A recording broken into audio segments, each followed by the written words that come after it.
계속 그 항변을 하게 돼요.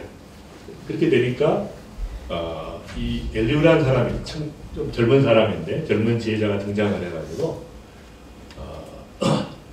욥이 자신을 의인으로 여김으로 그 세 사람이 말을 거치니 람 족속 부스 사람 바라겔의 아들 엘리후가 화를 내니 그가 욥에게 화를 내면 욥이 자기보다 하나님보다 자기가 어렵다 하며, 그러니까 이 엘리후가 이제 양비론이에요. 양쪽이 다 틀렸다고 이야기하면서 또 욥은 또 하나님보다 어려울 수 있냐? 네가 아무리 어렵다고 주장하고 자기가 어려운데 이럴 수 있습니까? 라고 하나님께 항변하는 것은 하나님이 어렵지 않다는 거니까.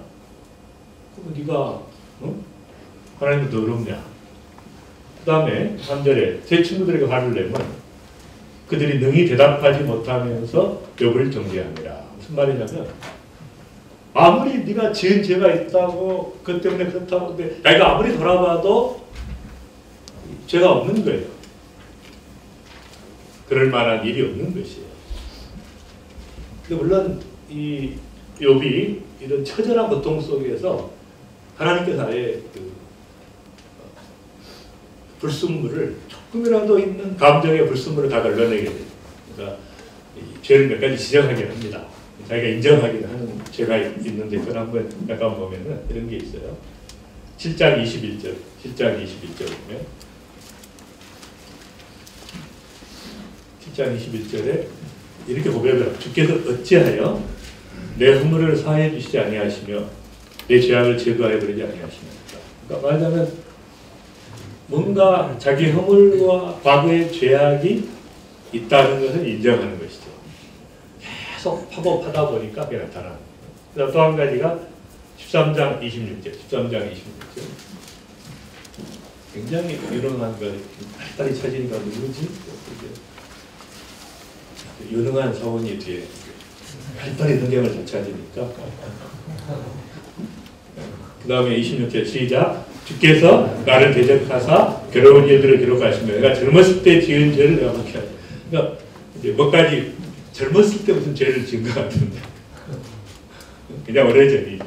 10년 전이니까 그것까지 이제 다 이렇게 드러내게 되는 거죠. 그러면서도 죄 때문에 그렇다고 아주 강하게 몰아붙이는 친구들에 대해서 예스라고 인정을 못하는 것은 뭔가 그것은 아닌 거예요. 억울한 거죠. 그게. 단순 논리로는 억울한 거예요. 그러니까 이 친구들은 평면적으로 접근하고 있죠. 직선으로. 이것 때문에 이렇게 됐다는 것이고 이 욥은 입체적으로 접근하는 거예요. 그것만 가지고 그럴 수 있느냐. 그런 게 그냥 억울한 것이 있는 것이. 그러면 가끔 제가 이제 대화하다 보면 좀 이해가 되는 거예요.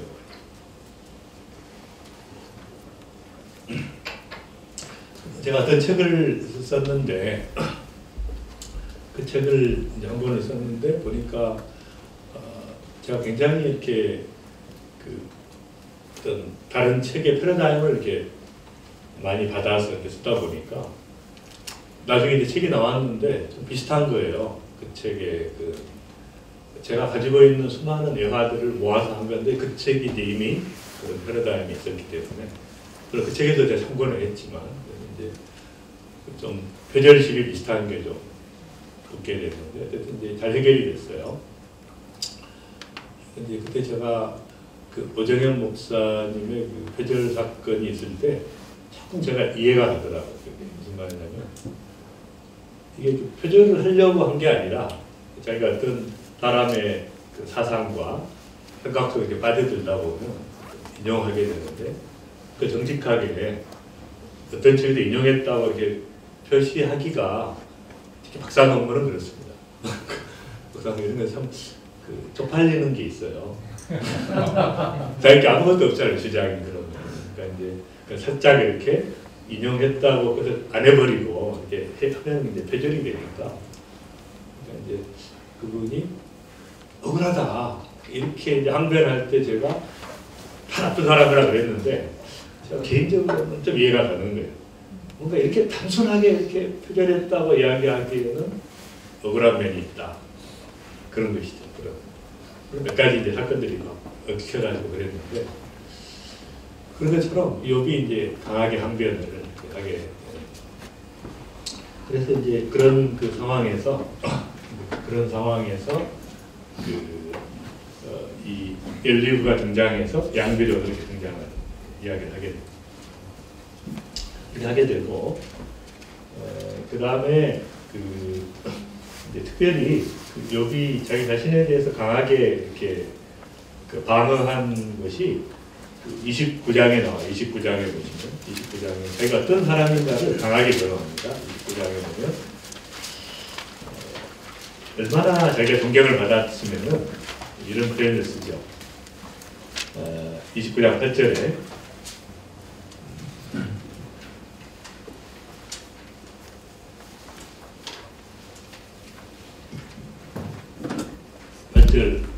자, 나를 보고 시작. 나를 보고 젊은이들은 숨으며 노인들은 일어나서 서며 유지들은 말을 통하고 손으로 입을 가리며. 그러니까 젊은이들은 그냥 숨어버리고 나이 드신 분들은 얼마나 존경했으면 진심으로 일어나가지고 딱 서게 되고 그 다음에 10절에 시작. 지도자들은 말소를 낮추었으니 그들의 혀가 견장에 붙었다. 그러니까 말소를 낮췄어요. 워낙 탁월했기 때문에 감히 말을 못해요. 그리고 12절에 이는 부르짖는 빈민과 도와줄 수 없는 고아를 내가 건졌음이니라. 망하게 된 자도 나를 위해 복을 빌었으며 과부의 마음이 나로 말미암아 기뻐하였느니라. 그래서 이 얼마나 존경을 받고 사람들에게 그런 삶을 살았던 자기 자신을 29장 전체가 그런 내용이에요. 그리고 이제 14절에 중요한 얘기 14절에 시작. 내가 을을 옷으로 삼아 입었으며 나의 정의는 겉옷과 모자 같았느니라. 자기는 이 을을 옷으로 삼아 입을 정도로 의로운 사람이라는 것을 아주 강력하게 모자까지 겉옷까지 다 정의라고 하는. 그래서 이 맹인의 눈이 됐고 저는 사람의 발이 됐고 빈궁한 자의 아버지였고 모르는 사람의 송사를 불러줬고 저건 불의한 자는 특별을 부수고 이럴 정도로 그것을 자기 자신의 삶에 대해서 회고하게 31장에 또 반복하는 31장에 보면 31장에 그래서 31장 1절 시작. 내가 내 눈과 약속하였더니 어찌 처녀에게 주목하냐. 그러니까 이 처녀들을 쳐다보지 않기로 눈과 언약을 맺어요. 이 처녀들을 쳐다보지 마세요. 딱 눈과 약속을 해요. 얼마나 이 정결한 삶을 살기를 원했으면. 그래서 이제 똑같은 얘기를 하죠. 똑같은 내가 쭉 넘어가는 거.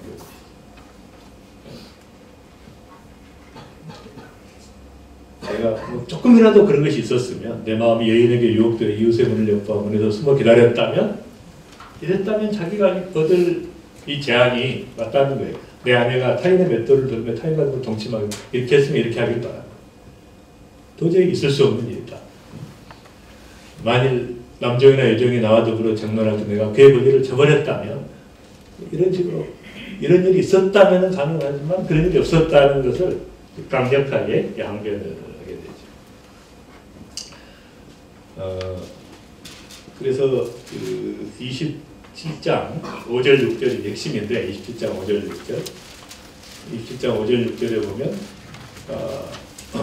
시작. 나는 결코 너희를 옳다 하지 아니하겠고 내가 죽기 전에는 나의 온전함을 버리지 아니할 것이라. 내가 내 공의를 굳게 잡고 놓지 아니하리니 내 마음에 나의 생각이 들지. 그러니까 자기 온전함에 대해서 자기는 절대 죽기까지 온전함을 버리지 아니하였고 공의를 굳게 잡고 있었다고 항변을 하니까 하나님께로 말하자면 뭐냐면 내가 이렇게 했는데 당신이 이렇게 하십니까? 하나님의 의에 대해서 자기의 의를 주장하다 보니까 하나님의 의롭다 하심을 부인하는 이런 지경까지 있는 거죠. 말하자면 이제 우리가 그런 영역이 있어요. 자기를 변호하다 보면 오버하게 되죠.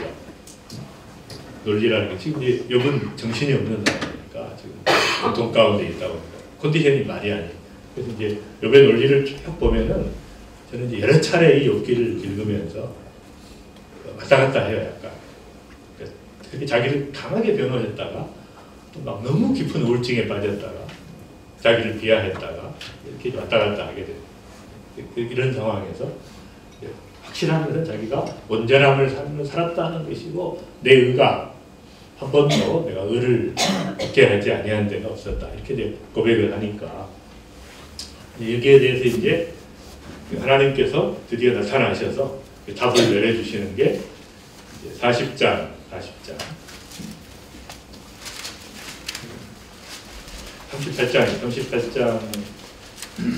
38장 1절에 그때 여호와께서 폭풍우 가운데 여백에게 말씀하여 이르시되 2절 3절 시작 무지한 말로 생각을 어둡게 하는 자가 누구냐 너는 대장부처럼 허리를 묶고 내가 내게 묻는 것을 대답할지니라 내가 땅에 기초를 놓을 때 내가 어디 있었느냐 내가 깨달아 알았거든 말할지니라. 그러니까 이제 폭풍우 가운데 하나님 나타나셔서 한 말이 뭐냐면 무지한 말로 생각을 어둡게 하는 자가 누구냐 너는 대장부처럼 허리를 묶고 내가 내게 대답한 것을 묻는 것을 대답하라고 하면서 창조 이야기를 하시는 거죠. 내가 땅에 기초를 놓을 때 네가 어디 있었냐.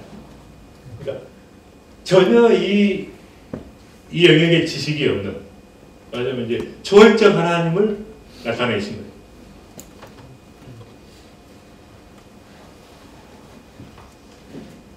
그렇게 이제 쭉 표현이 좀 그렇죠. 누가 홍수를 위해 물길을 터주었느냐, 우리와 번갯길을 내어주었느냐. 그러니까 이런 모든 자연 현상에 대해서 설명을 쭉 하면서 40장에 하나님께서 계속 이야기를 하죠. 들나귀가 어떻고 타조가 어떻고 타조에 대해서 네가 아느냐, 독수리에 대해서 이야기합니다. 그래서 40장에 이제 40장 이렇게 이야기를 하니까 40장 4절 시작 보소서 나는 비쳐나오니 무엇이라 주께 대답하리까 손으로 내 입을 가릴 뿐이로소이다. 그러니까 하나님께서 말씀을 충격적인 이야기를 하는 거예요. 그러니까 네가 왜 고난을 당하는지 이야기를 하실 필요가 없어요. 하나님은 고난의 원인에 대해서 악의 문제에 대해서 이런 걸 이야기하지 않으시고 개인의 문제를 이야기하지 않냐고. 내가 창조할 때 너 뭐 했느냐, 너 타조를 아느냐 이렇게 이야기해요. 다른 얘기를 하고 계세요. 하나님의 절대 주권과 절대 섭리와 초월적 하나님의 권세에 대해서 그걸 네가 이해하려고 하는데 이것은 굉장히 비밀스러운 것이잖아요. 영적인 문제에 대한 해답인데 하나님 이렇게 이야기하는 거예요. 이 땅의 자연에 대해서 네가 아느냐는 거예요. 이 자연의 현상에 대해서 아느냐는 거예요. 이것도 모르는데 이 땅의 일에 우리가 100만 분의 1도 다 이해하지 못하고 있는데 감히 이런 영적인 일에 대해서 이 문제에 대해서 이야기할 필요가 있겠느냐. 하나님께서 전혀 다른 종문서답을 이야기하십니다. 하나님의 이 거룩함과 완전하심과 하나님의 권능과 능력과 초월성에 대해서 선포하십니다. 그러니까 할 말이 없는 거예요. 입을 가릴 뿐이니이다. 29장에서는 누가 입을 가렸어요? 노인들이 욥이 나타나면 입을 가렸잖아. 29장. 근데 지금은 뭐예요? 욥이 입을 가리는 거예요. 다음에 한마디도 할 수 없는 거예요. 5절에 내가 한번 다시 말할 다시는 대답하지. 침묵해버립니다. 침묵하고. 그래서 6절에 올려보십니다. 6절에 여호와께서 폭풍우 가운데 욥에게 이르시되 너는 대장부처럼 허리를 묶고 내가 내게 묻겠으니 내게 대답할지다. 네가 내 공의를 부인하려느냐 내 의를 세우려고 나를 악하다 하겠느냐. 그래서 그것을 정확하게 지적을 하십니다. 이것이 이제 감히 입을 다물어버리는 거예요. 입을 가려버리는 거예요. 할 말이 없는 것이에요. 여러분 욥은 석학 중의 석학이죠. 여러분 이 욥의 논리와 이 친구들의 대화 가운데 욥이 대답하는 논리들은 지금까지 있는 모든 철학을 더한 것보다 더 깊이가 있어요. 상상할 수 없는 깊이가 있어요. 그러니까 인간이 진화한 게 아니고 퇴화한 거죠.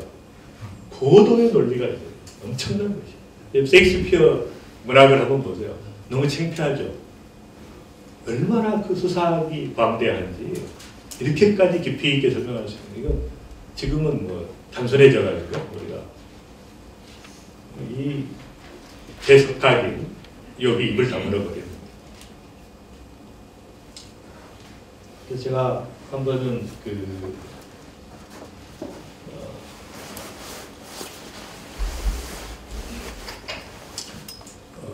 하나님의 대사라는 책에 2권에 보면 이제 그 제 얘기가 나옵니다. 그 김하중 대사가 쓴 책에 거기 이제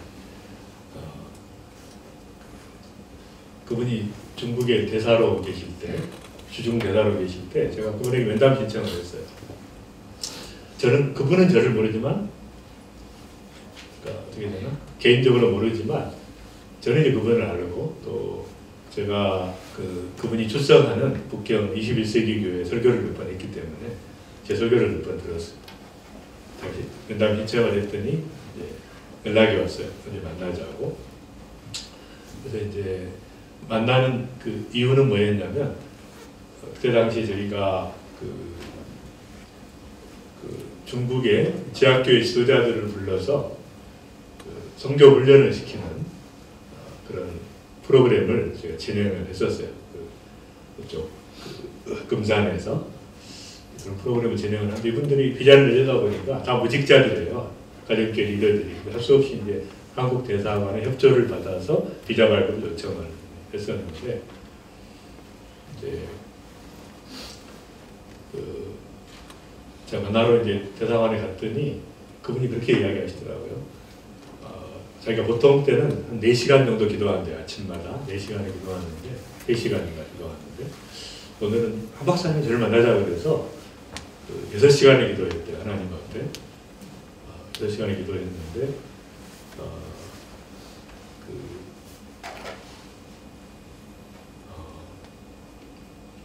그렇게 물으시더라고요. 지금 아직 용건을 이야기하기 전인데 혹시 이야기하려는 내용에 대해서 기도를 하셨냐고 그러더라고요. 기도를 했다고 그랬더니 응답을 받았냐고 이야기. 하나님께 응답을 받았습니까? 지금 하려는 프로젝트에 대해서. 응답 받았죠. 직접 받으셨으니까 이렇게 물읍시다. 예리하게. 직접 받은 것은 아니고 우리 중보자들이 있으니까 같이 기도하면서 하나님의 뜻이라고 확신하고 진행하려고 합니다. 그랬더니 자기가 기도하는 바로는 그것은 하나님의 뜻이 아니기 때문에 하시면 안 됩니다. 이렇게 이야기하시는. 그러면서 이제 딱 쪽지를 하나 딱 내시더라고요. 자기가 기도하면서 받은 하나님의 응답이 있어요. 쭉 이걸 읽어주시는 거예요. 네가 하려고 하는 것은, 네가 열심인 것은 참 고맙다만 네가 하려고 하는 것은 나의 뜻과 다르다 이야기하시는. 쭉 이제 그 내용이 있습니다. 제가 전율을 했어요. 아직 내가 무슨 용건으로 왔다고 이야기도 안 했는데 이분이 미리 기도해가지고 그 답을 가지고 계신 거예요. 그래서 지금 이것을 하는 것은 적절하지 아니하다. 그리고 항상 일을 할 때 일을 벌리고 나서 기도하지 말고 미리 묻고 확인한 다음에 일을 시작하라. 그러니까 기도하고 응답을 받고 일을 시작해라. 그러면서 이것은 그 책에 안 나온 내용도 있었어요. 이롬에 아주 위험한 것이다. 이 프로젝트는. 왜냐하면 이롬이라는 회사의 이름으로 냈다가 문제가 되면 중국에 진출할 수가 없죠. 지하교회를 도왔다는 이유로. 그런 내용도 그 책에는 안 나왔지만 아주 자세한 내용을 딱 그때 제가 아주 이제 그분이 이렇게 쓰셨더라고요. 그렇게 제가 너무 미안했다 이렇게 이야기를 요청을 들어주지 못한 것에 대해서. 근데 나중에 자기가 들으니까 한 박사님 모든 프로젝트를 취소하고 하나님께 순종하기로 그렇게 했는데 굉장히 자기가 이제 그래서 참 귀한 분이라고 생각을 했다. 칭찬까지 이렇게 그렇게. 그때 제가 딱 그 순간에 딱 똑같은 걸 느꼈어요. 입을 닫아버린 거예요. 하나님의 말씀을 너무 정확하니까 어떻게 그렇게 내가 이야기도 안 했는데 답을 가지고 그대로 읽어주시는 거예요. 전율을 하듯이 그냥 입을 가려버리는 거죠. 그래서 하나님 앞에 그 다음에 다시 또 계속 계속 이야기를 합니다. 그 다음에 이제 하마에 대해서 이야기를 하고 15절에 그 다음에 41장에는 악어에 대해서 이야기를 해요. 이제 동물을 가지고 너 이거 아느냐 이렇게 하마에 대해서 아느냐 쫙 설명하고 악어에 대해서 그 힘줄에 대해서 한마디도 대답을 못합니다. 42장에 이제 그렇게 이야기하신 다음에 그 다음에 42장에 욥이 대답하여야 돼. 주께서는 못하실 일이 없사오며 무슨 계획이든지 못 이루실 것이 없는 줄 아오니. 3절 시작. 무지한 말로 이치를 가리는 자가 누구니까. 나는 깨닫지도 못한 일을 말하였고 스스로 알 수도 없고 헤아리기도 어려운 일을 말하였나이다. 그 다음에 4절 올라가시죠. 4절 시작. 내가 말하겠사오니 주는 들으시고 내가 주께 묻겠사오니 주여 내게 알게 하옵소서. 내가 주에 대해서 귀로만 듣기만 하였사오나 이제는 그러면서 6절에 내가 스스로 거두어드리고 티끌과 제 가운데 얘기합니다. 이제 완전히 겸손하게 바뀌고 하나님 앞에 하나님께서 다시 이제 축복을 하시죠. 축복을 하셔서 회복이 되십니다. 부와 자녀들을 다시 허락을 하셔서 축복을 하시는데 문제는 뭐냐면 온전한 욥을 하나님께서 손을 보셔서 온전하다고 소문난 사람을 치셔가지고 이제 뼛속 깊이 있는 교만과 죄에 대해서 다 드러내시고 더 정결케 만드시고 그것이 이제 하나님께서 우리에게 원하시는 삶이다. 우리 이수영 목사님 그 아들이 그제 제가 들었는데 그 UC 버클리에 미국 최고의 대학인지 잘 모르시는 것 같아요. 합격이 돼가지고 박수 한번 해주십시오. 감사합니다. UC 버클리가 이제 합격이 됐고 나머지 이제 뭐 하버드 예일 이런 대학들이 있는데 시시해서 이거 혹시 합격이 제대로 할까 말까. 어쨌든 예. 제가 이제 김양재 목사님이라고 우리들 교회 목사님 잠깐 지난주에 잠깐 방송을 했었고 오늘 이제 병원에 2시에 오신다 그래서 그분하고 대화를 하다가 그분이 그런 얘기를 하시는 거예요. 자기는 이 신학을 하기 전에 그 남서울 교회에 집사로 있을 때 재수생들을 PT 모임을 했대요. 저는 이제 자기 아들이 PT 모임을 6시에, 새벽 6시에 PT 모임을 했는데 자기 아들이 안 나올까봐 친구들을 데려오라 그랬더니 자기 아들은 은혜를 못 받고 자꾸 빠지는데 친구들이 참석을 해가지고 수가 많아지면서 이게 1000명이 모인 거예요. 재수생 PT 1000명 모임을 제가 인도하고 얼마나 많은 재수생들이 와야 되는데 그 재수생들은 자기가 했던 얘기는 이런 거라는 거예요. 혹시 여러분이 떨어지면 정말 감사해야 된다. 떨어지면 내가 앞으로 더 하나님 앞에 준비하고 이 고난을 감당할 수 있기 때문에 주신 거기 때문에 정말 더 준비하고 해서 할 수 있도록 인도하셨기 때문에 감사해야 된다. 혹시 여러분 합격하면 회개해야 된다. 내가 죄수의 고난을 감당할 수 없는 사람이기 때문에 하나님 합격시켜 주신 거니까 내가 더 믿음을 가질 수 있도록 이렇게 하나님 앞에 회개해야 된다. 이런 식으로 계속 그 말씀을 전할 때마다 이야기해요. 그러니까 한 명도 시험해준 사람이 없는 거예요. 합격한 사람도 더 겸손해지고 재수한 사람은 당연히 하나님 고난을 감당할 수 있게 하셨으니까 이렇게 나를 인정해 주셨으니까 감사합니다. 이렇게 회복이 됩니다. 말하자면 여러분이 생각하는 그 삶의 목적이 좀 더 잘 살고 행복하게 살겠다고 하면 항상 상처를 받게 돼요. 시시한 인생을 계획하면 상처를 받게 돼요. 하나님께서 우리를 부르신 건 뭐예요? 정말 주님을 닮아가도록 거룩한 자의 삶을 살도록 부르시니까 삶의 목적을 거룩에 맞추면 거룩한 자의 삶을 살도록 결단하면 나머지는 책임져 주시는 거예요. 그래서 이제 제가 더 행복하기를 바라니까 행복의 구멍이 되는 거예요. 여러분이 그 결혼하신 분들은 그렇게 배우자를 붙여주신 이유가 있어요. 또 한 가지예요. 여러분을 거룩하게 빚어가신 주님을 삶아가게 하시는